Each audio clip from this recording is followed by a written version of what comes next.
Daf Hashavua, Daf Chav Gimel and Beis. A little bit of a quick try. It looks like we're going to be able to do it in 5 minutes. We're going to watch the clock. We got the different view today. We're ready to go. Says the Mishnah on Daf Chav Gimel and Beis. Ein parson al Shema. You're not allowed to split Shema.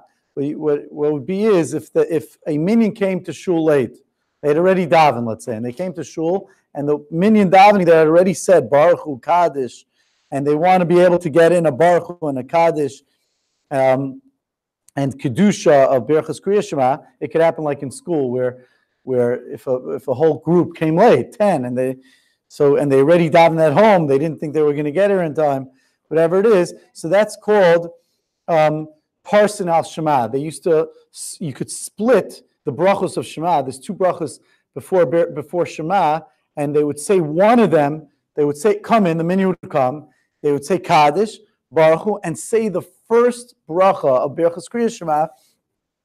So the Mishnah is saying, it's going to list things that you need a minion for. In order to do this, you need a minion. Now, why would they split the Shema? Why do they even need the first bracha of Shema with a minion? So there's 2 ways to learn. Either the reason is because just out of respect, you're making a Baruch Hu. You're saying Baruch Hu es Hashem HaMavorach.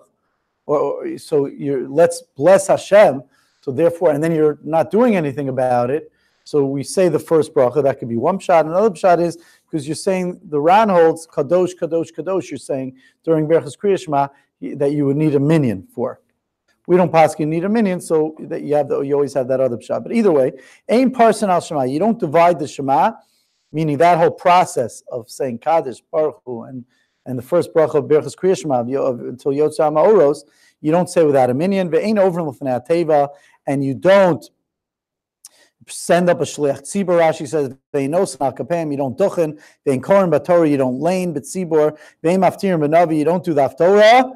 Ve'ein osin ma'imid u'moshav, and you don't do the standing and the sitting by avelim. It used to be the minhag that we're doing a little different view today. They used to on their way to burying the person, they sit down and they get up 7 times and they would say, "Get up, Yikarim, sit down, precious ones."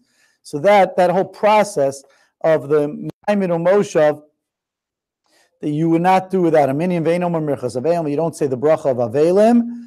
Where the Gemara is going to say, Mefarish Gemara says Rashi, V'tanchume Avelim, and you don't do the shuras.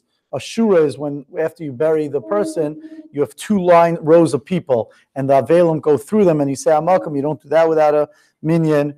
Uberchas Chasanim, and the bracha, the Shever brachas of the Chasanim by a wedding, and Shever brachas. Ve'im mizamnin b'shem, and you don't say mezumin.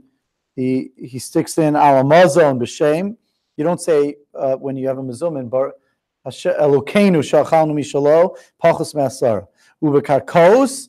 And if someone wants to redeem a karka that was given to shal of hektish, you need 10 people, 9 people, and 1 kohen. Va'adam, and so too, if a person gave vowed his worth to the Bedek Habayis, and he wants to give his worth to figure out how much his worth is on the slave market, you would need a minion, and 1 of the 10 should be a kohen. Says the Gemara, how do we know this whole thing that by kedusha, to say kedusha, you need 10?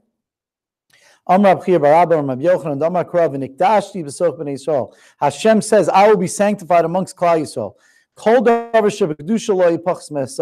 Anything of holiness is not less than 10. How do I know? My mashma. Where do we see this? The Tani Rav Chia, because Rav Chia learned. Asya toch toch. We learn Gezer Shava of toch toch. The 2 words toch toch. Ksivach. It says over here in this pasuk, V'nikdashi b'soch b'nei Yisrael.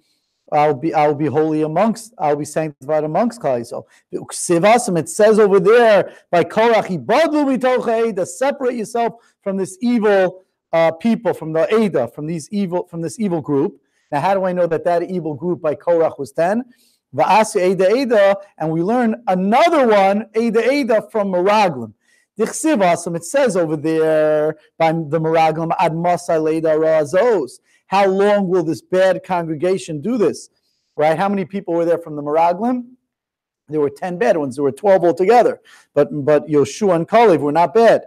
So Malal and Asar, just like by the Meragim was 10, Afkan Asar, so too over here by Korach it's 10, and therefore so just like by Korach it says Mitoch, and it says Mitoch by Mikdashti, that tells us that to sanctify Hashem's name you need 10. One more small piece of Gemara and then we'll end. You don't do a Moshe V'Maimid less than 10 by when you're burying the person. Says the Gemara, Kivin Deboy Lamemer Amdu Yikarim Amudu Shavu Yikarim Shu. Since the Chazan says, get up, precious ones, get up, sit down, precious ones, sit down, when they would go to bury, and then they would cry and say Hespedim, Batzer Me'asar Lav Orachar. Less than 10, it's not appropriate to do that. So Rashi says, Latriach Shliach L'kach, to be Matriach the Shliach, Ulakroson Yikarim, and to call out Yikarim, the Imkain Ma'anachas U'Merubim. What are you leaving over if you have more than 10? Meaning, if you're going to call Yikarim, it sounds like, that's the highest level of calling someone. You're calling them precious people. If we're going to call a group of 5 precious, then we have to go up. When we have a group of 10, we're going to have to call them even more. And even more, we can't call them precious.